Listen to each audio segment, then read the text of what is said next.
Mountain bikes today are more capable than ever.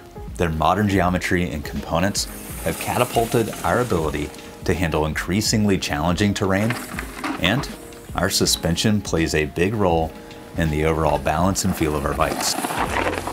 This is both a blessing and a curse because this is the one component on our bike that requires individual setup to fit our personal riding styles and terrain choices. I think we can all agree that we want our suspension to feel as good as possible.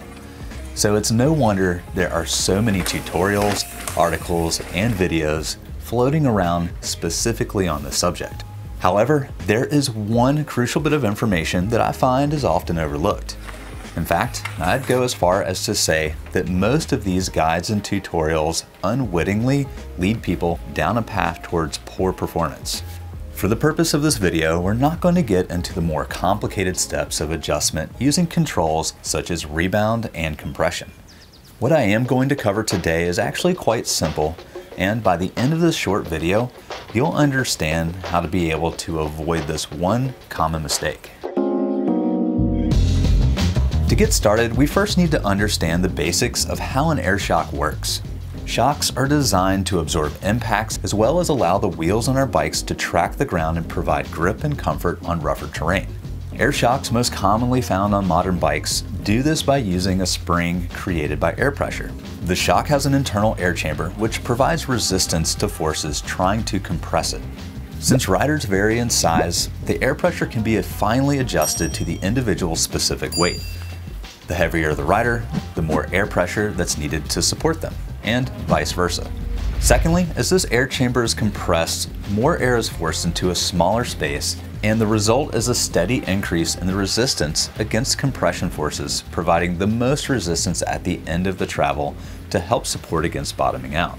The more the resistance increases, the firmer the travel feels, which means that the fork is most firm at the end of its travel and also the most soft at the beginning of its travel.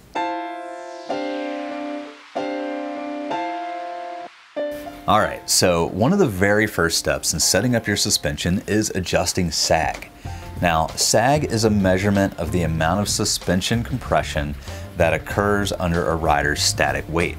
Just as we want our suspension to compress and track over high points in the terrain, we also want it to be able to extend a bit to track low points in the terrain. The recommended sag can vary between the front and rear suspension based on recommendations by the manufacturer. Now, here's where we get to the most common misconception of the setup process.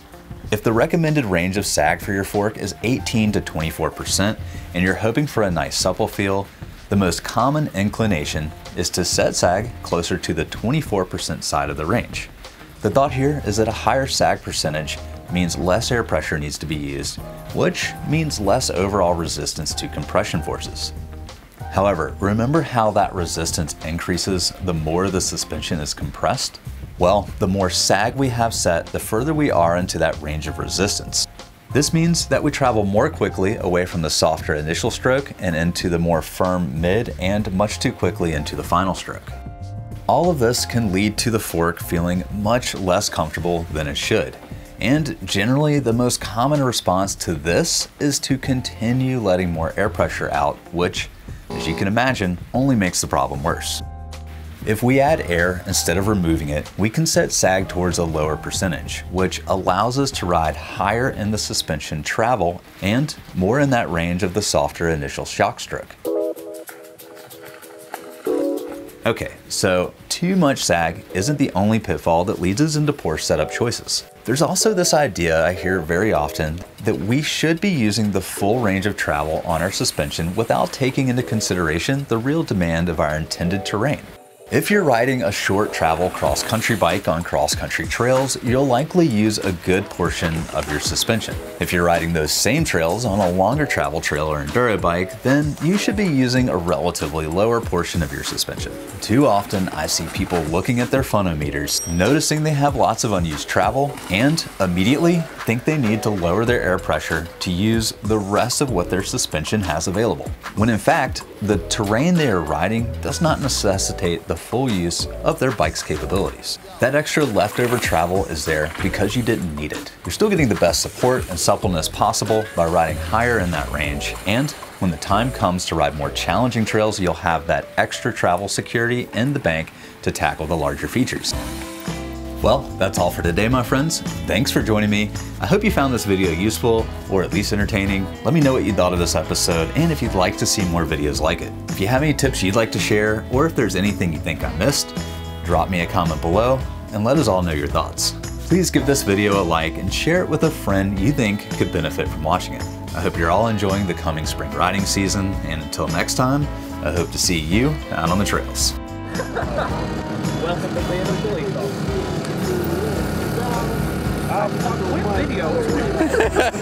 Have you ever done this before? Do you want a tutorial? Keep going, Alec. Keep going. This is great. We're done. We're done. On the helmet, and then put